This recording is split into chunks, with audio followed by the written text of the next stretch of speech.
Ada seseorang bekerja di tempat yang haram, jelas ini haram dia, dan dia akui ini haram, tapi dia nggak mau keluar.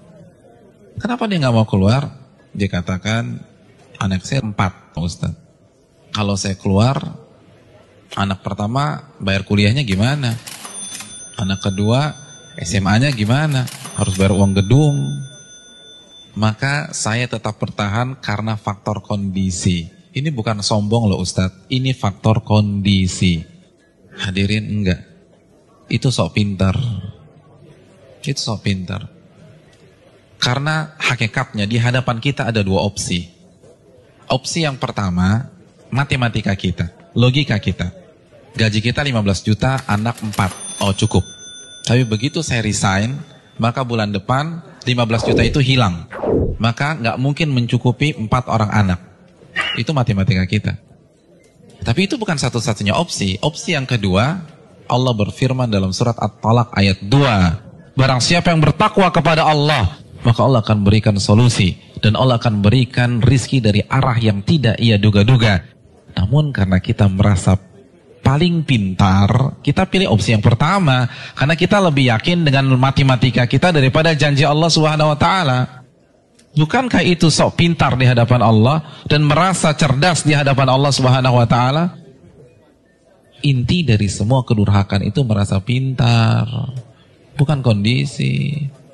Merasa diri besar, merasa diri kuat menahan azab Allah pada hari kiamat.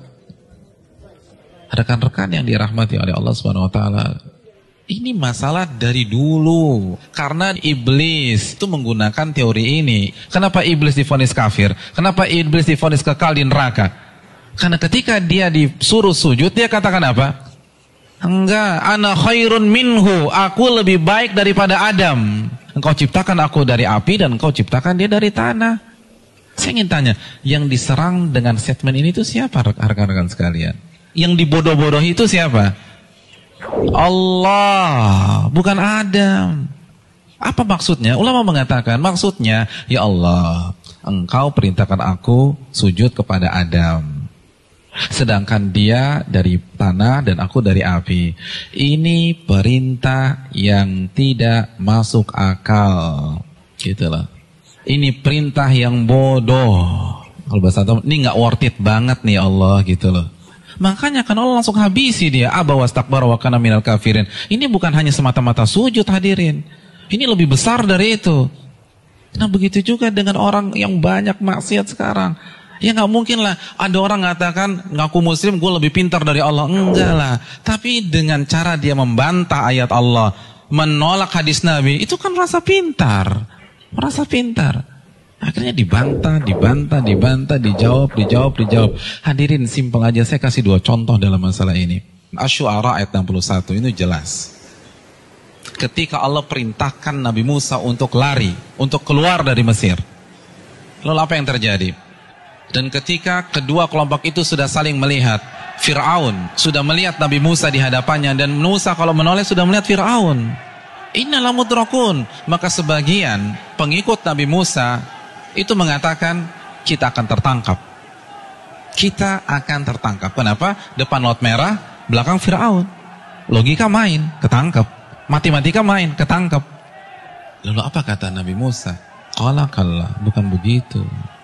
Inna ma'iya rabbi sayahdin. Sesungguhnya Allah bersamaku dan Allah akan memberikan petunjuk.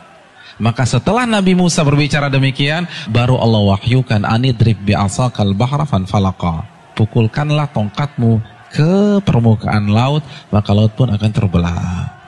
Ada 2 sikap yang kontradiksi.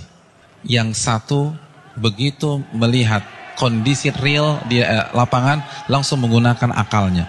Kita ketangkep nih. Tapi Nabi Musa enggak. Beliau merasa bodoh di hadapan Allah. Maka beliau tidak menggunakan pemikirannya, tidak menggunakan logikanya, tidak menggunakan matematikanya. Nabi Musa lebih percaya dengan janji Allah, in tansurullah yansurkum. Jika kalian menolong agama Allah, Allah akan tolong kalian. Orang nggak akan bisa seperti ini kalau dia nggak merasa bodoh di hadapan Allah. Hadirin, saya ingin bertanya, Pengikut Nabi Musa itu siapa sih? Bani Israel. Bani Israel itu bodoh atau pintar? Pintar. Dan Nabi Musa adalah anak bangsa Bani Israel yang tercerdas pada saat itu. Yang satu merasa bodoh, yang satu merasa pintar.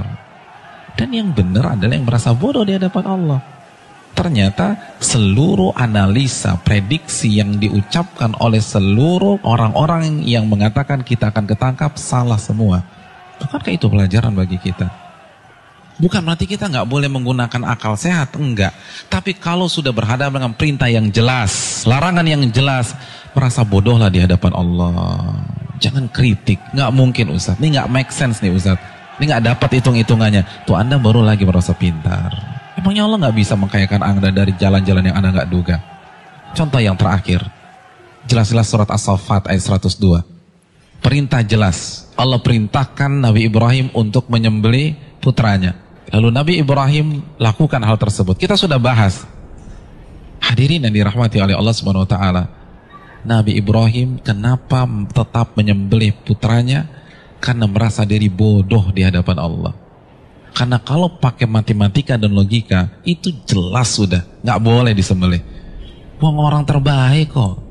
Beliau akan komplain kalau beliau merasa pintar saja, beliau akan komplain, kenapa anak saya disembelih? Saya kan manusia terbaik di sini. Harusnya kan anak saya sekolah di sekolah internasional, ya Allah, kenapa justru disembelih? Kan begitu logikanya. Tapi tidak. Beliau merasa diri bodoh sehingga lebih percaya terhadap perintah Allah daripada logikanya sendiri. Ada yang berani meragukan kecerdasan Ibrahim? Saya ingin tanya, etnis dan ras tercerdas di dunia itu siapa? Bani Israel. Bani Israel itu keturunan siapa? Nabi Ibrahim dari Ishak. Jadi ini bapaknya kecerdasan. Tapi ketika berhadapan dengan perintah yang tegas, larangan yang tegas, udah sami'na wa ta'na. Lalu kita yang gak cerdas-cerdas begini, berani debat Allah, berani mengatakan ini gak benar, ini keliru, hitungan saya gak dapat. Kalau begitu kita makan apa? Allahu Akbar. Janganlah kalian mati kecuali kalian menjadi seorang muslim, pribadi yang menyerah kepada Allah. Kita yang mengkrit hari terakhir hidup kita. Dari sekarang, hadirin sekalian, dari sekarang menyerahlah kepada Allah.